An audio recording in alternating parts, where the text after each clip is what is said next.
Hey guys, this is Savannah from earthandwater.co. Today I want to talk about scarcity versus abundance mindset.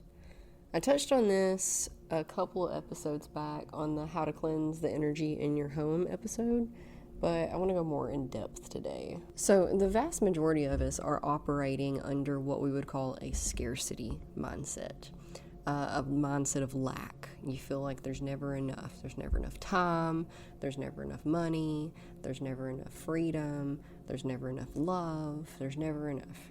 And since you get that which you put out, energy-wise, that's really bad. Because if you're focusing on the lack of, then all the universe is going to hear, lack of? Lack of? You want more lack of? Okay, here's more lack of.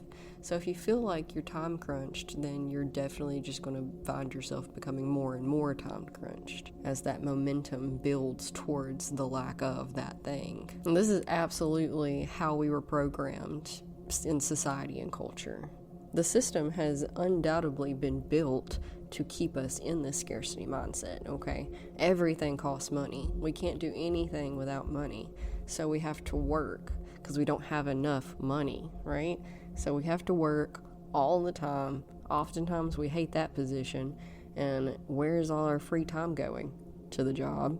So we don't have any free time. We don't have the time to work on ourselves and our relationships, because working on ourselves is how we improve our relationships. So now we got a lack of love, a lack of companionship and community, a lack of passion, because we don't have time for passion. Who has time for passion? There's mouths that need to be fed and bills that need to be paid. Passion usually equals creativity, and if we don't have the time and space or money to have the time and space to explore our creativity, we can't find our passion, right?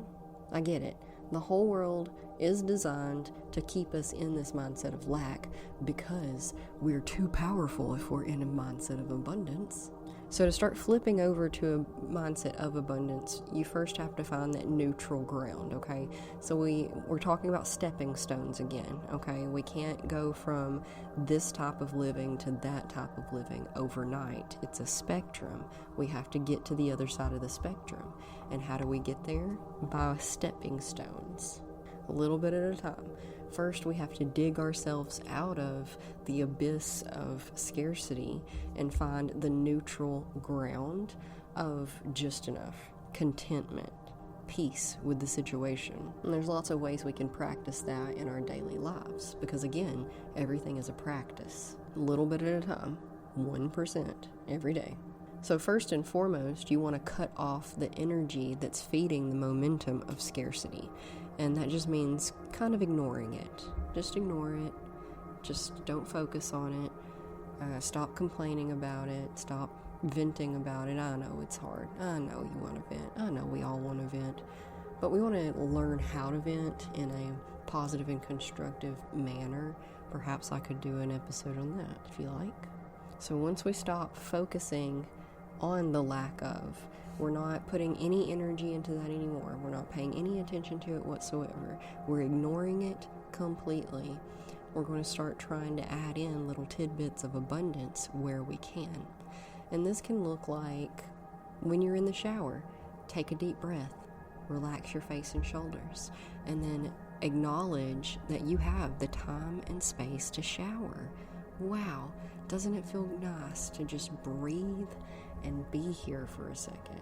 Now, I don't know about you, but I've definitely had days where I did not have time and space to shower, and were those some yucky feeling days. So noticing when you do have abundance is one of the first steps as well, and putting some gratitude towards it, feeling like, man, I am so thankful that I am getting the time and space to do this right now, to just breathe and relax and be. If you have the time and space to watch TV, notice it. Notice that you have time and space and how awesome that is.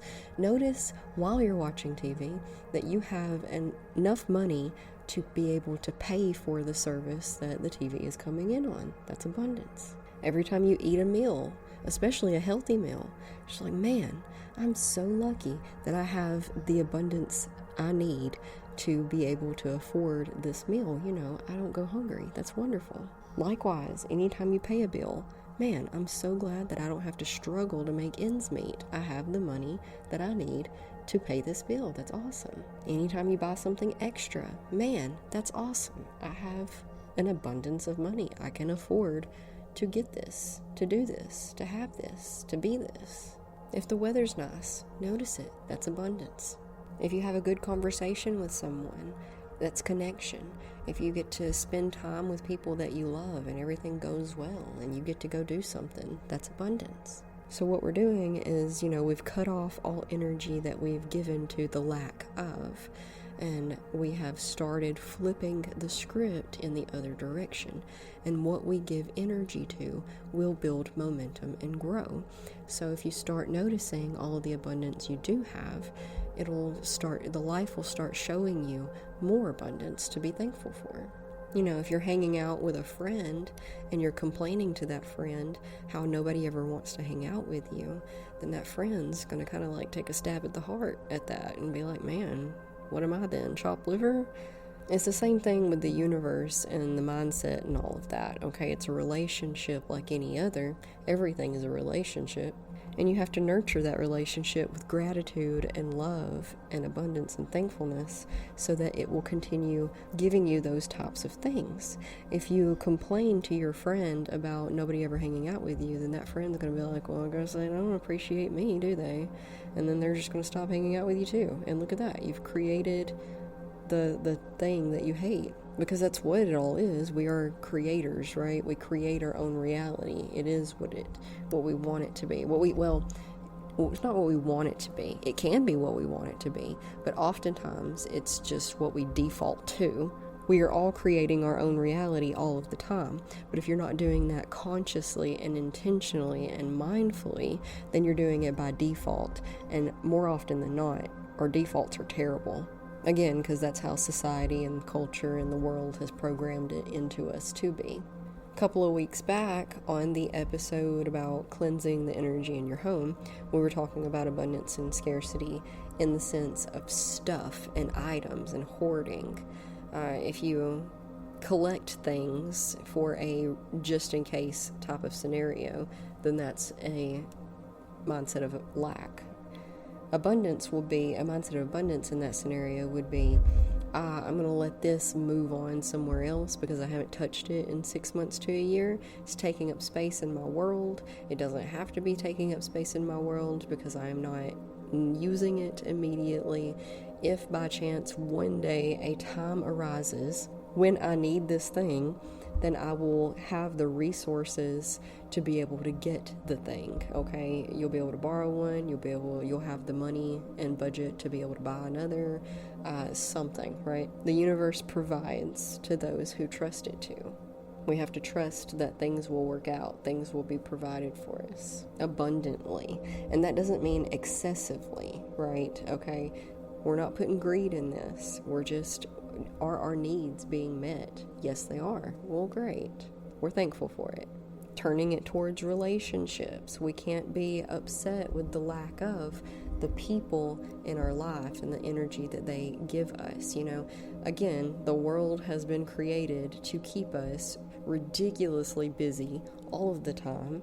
And it's really only getting worse, as far as I can tell, except for the few who are breaking out of the quote-unquote matrix and living off grid and turning back to homesteading and whatnot. But even those people have a lot of responsibilities and things that need their attention and tending to, right? We all can only spread ourselves so thin. And keep that in mind when you're building relationships with people around you, all right? Nobody likes somebody who's needy and needs them all the time. That's exhausting, and what you're going to get in return from that is people pushing away from you even more because you're taking up more of their time and energy than they have available to spend. Because remember, we're all stuck in this mindset of scarcity, most of us. And you get what you put in. So if you're being distasteful towards people because they don't give you enough attention, all that you're going to do there is push them away more and get less attention. But if you're meeting them where they're at with patience and grace and space and reaching out to them with a, hey, how are you doing? Or how are you feeling? Is there anything I can do to help type of situation? then that's going to come back for you, and that's what's going to turn around, and people are going to start being like with you. It's going to take some time. But I'm touching on this because most of us are lonely, okay? We have a whole pandemic of loneliness going on in the world right now for lots of reasons. But that scarcity mindset of not enough love, not enough connection is what I'm talking about in this point. You have to start sending out an abundance of love and connection to everybody around you, and then without expectations for those specific people to return it to you. Okay, what we put out into the universe, we will receive in return, but it may not be from the avenues in which you expected or feel like it should be. So those are the main points. Give what you want, because it's an abundance, right? Abundance mindset. There's always more where that came from. Abundantly. So give.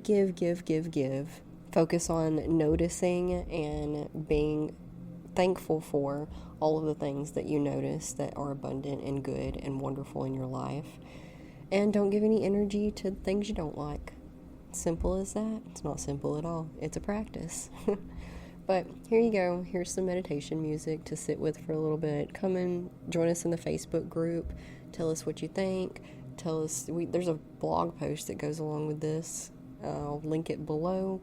You can, come hang out. Please interact with us. We love it. We love to socialize and communicate through online presences and whatnot. You can find us on most of the social medias. But yeah, have a great day. Relax your face and shoulders. Take a deep breath. You're doing great. I love you. I'll talk to you next week.